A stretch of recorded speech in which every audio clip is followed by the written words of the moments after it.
I heard it first, an eerie, low rumble. At first I thought it was thunder, but then I saw it. The ground beneath my feet cracked, and before I could even blink, the entire slope collapsed. Concrete, steel, and dirt fell in a chaotic avalanche, sweeping away everything in its path. My property, my warnings, gone in seconds. But the real kicker? The worst part of the collapse was yet to come. As the dust settled, I realized something. Karen, the HOA president, had been warned. And this wasn't just an accident. It was her doing. How could I prove it? That was the real question. And trust me, I had the answer. Karen Riverstone wasn't just the president of the Bluffside Meadows HOA. She was the queen of the neighborhood, and she made sure everyone knew it. The first time I met her, I was standing outside my house, trying to enjoy the view. She approached me in her signature salmon pink blazer, the kind of outfit that screamed authority, even though it was clearly out of place in a rural area. "Kevin," she said with a too-wide smile, "it's so nice to see you finally engaging with the community." It wasn't a greeting. It was a calculated move. Karen didn't do casual. She did control. She wanted my land, my view, and my compliance, no matter the cost. When I refused to sell her a piece of my property for her precious community development, she pivoted. The charm faded, replaced by something colder. She didn't care about rules or safety. She cared about power. And I was in her way. Her obsession with expanding the HOA's borders quickly became personal. Every request turned into a demand, every conversation a subtle manipulation. Karen wasn't just building a community, she was building her empire, and she would crush anything that threatened it, including me. When I bought the land at Sentinel Bluffs, I had one goal in mind: escape. Escape from the noise, the rules, the never-ending string of demands that come with suburban life. I was drawn to the solitude, the untouched wilderness, and the sense of freedom that came with owning land where no HOA could tell me how to live. The property was perfect. A pristine, quiet patch of land surrounded by the raw beauty of the Colorado wilderness. No neighbors for miles, no lawn care requirements, no community events to attend. Just me, the mountains, and the land. For the first few years, I lived a life of peace and simplicity. My days were filled with studying the geology of the area, mapping the surrounding land, and soaking in the solitude. I had no desire to be part of any community. There were no block parties or neighborhood meetings. The only thing that mattered was the land and my work. It was everything I had wanted, the freedom to exist on my terms, without interference. Then came the first letter from the Bluffside Meadows HOA. It was polite, almost charming, offering an invitation to join the community. At first I thought little of it. It was just a neighborly gesture, right? But when the second letter arrived, I started to feel the pressure. They wanted me to be involved, to adhere to their rules, to make my land part of their little kingdom. I ignored the second letter too, and the third. Their persistence grew, but I remained firm. I had bought my land legally, free from the constraints of their control, and I wasn't about to give that up. But it wasn't until the fourth letter that things shifted from irritating to dangerous. This time, the HOA wasn't just asking me to join. They were asking to buy a small piece of my land. A wedge along the ridge, they said, so they could expand their recreational space and build a public center. At first, I thought it was a joke, until I realized they were serious. That slice of land wasn't just any strip of dirt. It was the edge of my view, my sanctuary, and they wanted to turn it into a concrete monstrosity. I refused. Politely, firmly, and legally, with a notice from my lawyer citing property rights. But Karen Riverstone, the HOA president, wasn't the type to back down so easily. And that's when things started to escalate. The next time I came home, survey markers were planted along my property line like little flags of defiance. Karen wasn't going to stop until she had what she wanted, no matter what it took. At first, the HOA's attempts to pressure me into submission were subtle. Letters, phone calls, and flyers kept showing up, each one more insistent than the last. They were full of polite, passive-aggressive language about community improvement and how they'd love for me to join in the collective effort. But I wasn't fooled. Each communication was a veiled attempt to get me to bend, to comply with their demands. It was clear, I wasn't just an outsider, I was a target. Things took a more unsettling turn when one afternoon I came home to find a set of bright orange survey markers lined up along my property line. The plastic flags fluttered in the wind, almost taunting me. No heads up, no warning, just a silent declaration that my land was no longer mine in their eyes. I immediately called the HOA office, but no one answered. Instead, I found a newsletter stuck in my mailbox announcing the new Bluffside Vista Center project, a recreational facility that, to my horror, was going to sit right beneath my southern-facing windows. This was their answer to my refusal. Take it anyway. The survey markers were only the beginning. The next day, construction crews showed up unannounced, setting up fences and bringing in heavy machinery just feet from my property. They parked their trucks across my gravel turnout, blocking my driveway as if they owned the place. I tried to approach the foreman, but he just handed me a business card from Riverstone Planning LLC, Karen's nephew's company. It was the first sign that this wasn't just about a public project. It was personal. I went to the next HOA meeting, uninvited but determined to make my voice heard. Karen greeted me like an old friend, her smile wide and fake, as if my presence at the meeting was a victory for her. I didn't even get to speak before someone on the board made a joke about me being paranoid. Karen took the mic and with a smug grin said, "If Kevin won't be part of the community, he'll just have to watch us improve around him." The room burst into applause. I walked out before I could say anything more. But the message was clear. They weren't just ignoring me. They were mocking me. And they were going to push forward, no matter what. I stepped out onto the balcony, coffee in hand, just as the noise from the construction site reached a new level of intensity. The ground beneath me shook with each heavy truck that passed, the deep hum of machinery rattling my windows. Below, the work crew was piling concrete and steel right at the edge of the bluff. I had warned them over and over. This land couldn't handle the weight. But Karen and her team pressed forward, determined to build no matter the cost. The worst part came the following morning. As I walked toward my driveway, I saw it. The trucks had parked all over my gravel turnout, blocking my only access road. But that wasn't all. Construction debris, bags of cement, metal scaffolding, was piled against my fence, inches from my property line. They'd crossed a line. They weren't just building on the edge of my view, they were trespassing. I called the site foreman, but all I got was a business card from Riverstone Planning LLC, Karen's nephew's company. The whole thing was a setup from the start. I snapped photos of the mess and made notes, but deep down I knew it wasn't just my property at risk anymore. The entire project was a disaster waiting to happen. It didn't take long for the authorities to get involved, but when they did, it was a farce. I had been documenting every violation, from the trucks blocking my driveway to the construction encroaching onto my land, so I called the county's inspector to get some action. But when the young inspector arrived, clipboard in hand, it was clear he wasn't interested in the bigger picture. He glanced at my reports, nodded absently, and said, "I'm just here to check the fencing compliance. I'm sure everything else is fine." It wasn't fine. The land beneath them was moving.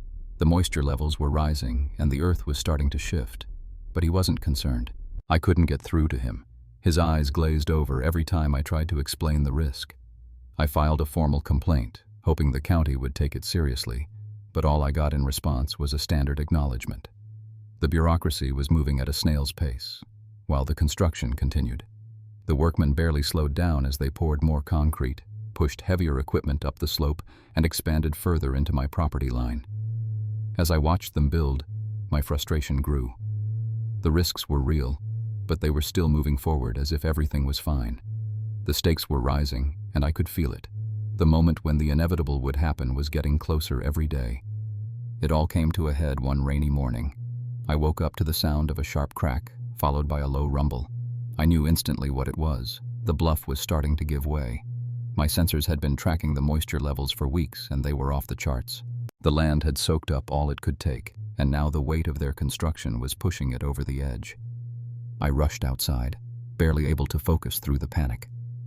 The air smelled of wet earth as I looked down from my porch. The hillside had started to slip, slowly at first, but then faster, as if the entire slope was surrendering. Trees began to lean forward, their roots uprooting as the earth beneath them buckled. It was happening. Everything they had built, the terraces, the concrete, the steel beams, was crashing down. The sight was surreal. In slow motion, the structures began to tilt. and then they collapsed. Concrete cracked like glass, steel bent and snapped, and the whole hillside came alive, swallowing everything in its path. I called emergency services immediately, trying to stay calm as I watched the dust cloud rise from the destroyed site. The sound was deafening, like the earth had given its final, unforgiving roar. As the dust settled, I could see the damage. It wasn't just the pavilion, it was the entire bluff. I knew then that nothing would ever be the same. And I couldn't shake the feeling that this was just the beginning. The tension had been building for months, but it all came to a head in front of a crowd. The HOA called a public meeting to address the fallout from the landslide. I wasn't invited, but I showed up anyway, armed with evidence, photos, geologic surveys, and a detailed timeline. As I walked to the front, I could feel the eyes of the entire community on me. Karen was already at the podium, her fake smile plastered on her face. "We're all deeply saddened by the events of the last few weeks," she began, her voice smooth and practiced. "But we're committed to moving forward." I stood up, interrupting her, and the room fell silent. "Karen, you knew this was going to happen. I told you the risks. I sent you the evidence." The board members exchanged uneasy glances as I laid down my documents one by one. "This wasn't an accident. You ignored the warnings, and now the community is paying the price." Karen tried to deflect, but her rehearsed calmness wavered. "Kevin, with all due respect, you're overreacting." "No," I cut her off. "I'm not. And the truth is about to come out." I dropped the next bombshell, the internal emails. With a dramatic pause, I handed over a stack of printed emails showing clear communication between Karen, her nephew Tyler, and Councilman Ellis Drake. These emails revealed how they had bypassed zoning laws, pushed through permits illegally, and even discussed how to cover up the environmental impact of the project. The room gasped as they saw the proof.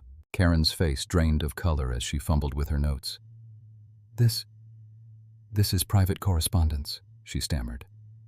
But it was too late. The audience was no longer on her side. The whispers spread like wildfire, and I could see the cracks forming in her armor.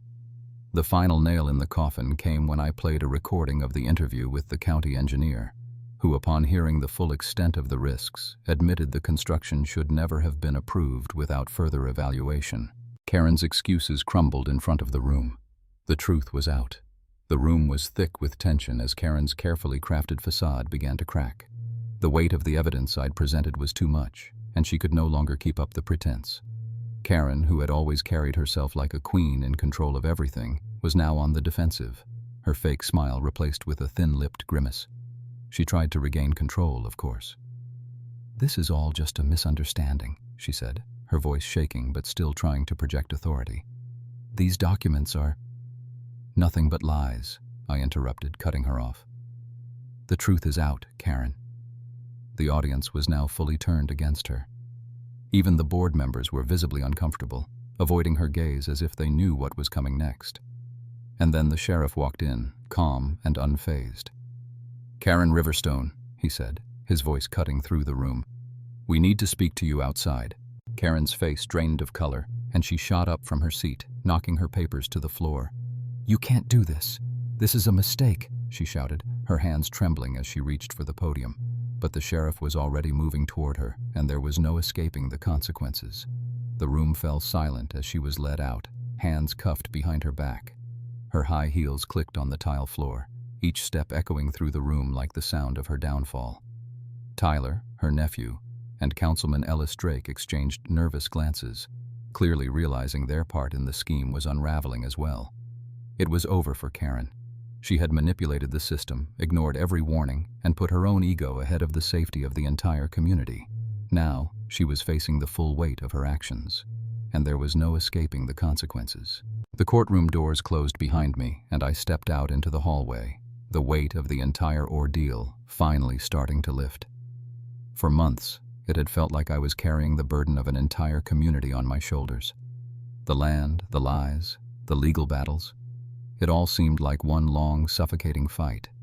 But now, as the final verdicts were handed down, I could finally take a breath. The battle had been long and exhausting, but in the end, justice had prevailed. Back at home, the neighborhood felt different. The tension had dissolved overnight. I'd spent so much time feeling like an outsider, an opponent to an HOA that thought it could control everything.